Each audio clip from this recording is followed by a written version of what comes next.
طالبانو په افغانستان کې د اوږد واټن ویشتونکي توغندي جوړ کړي. سلام، ستړي مشئ. په سر کې یادونه کوو که مو چینل نه وي سبسکرایب کړی، د تازه او مهمو خبرونو لپاره افغان میډیا چینل در سره سبسکرایب کړئ. په افغانستان کې یو مهم تخنیکي پرمختګ د 215 الفتح قل اردو تخنیکي ټیم وتوانید چې 9 د اوږد واټن ویشتونکي توغندي په بریالیتوب سره ترمیم کړي او بیرته فعال کړي. دغه توغندي تر 10 کیلومترو پورې د هدف ویشتلو وړتیا لري او له اوږدې مودې وروسته د افغان تخنیکي متخصصینو په هڅو بیا کار ته چمتو شول.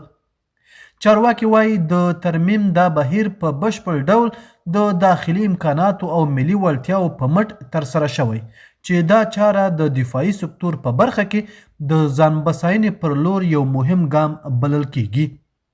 د دوی په وینا دا لاسته راوړنه ښیي چې افغان تخنیکي کادرونه کولی شي د پرمختللو تجهیزاتو ساتنه او رغونه په خپله ترسره کړي.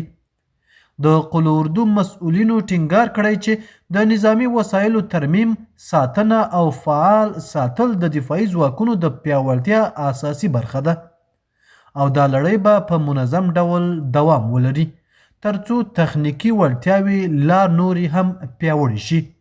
دا پرمختګ د ملي ظرفیتونو پر ځواک ولاړ یو مثبت پیغام لري او ښیي چې له امکاناتو سم استفاده کولی شي سترې پایلې ولري. د نن ورځې خبر تر همدې ځایه و. د نورو تازه او مهمو خبرونو لپاره افغان میډیا چینل در سره سبسکرایب کړئ او خپل نظریات مو را سره په کومنټ کې شریک کړئ.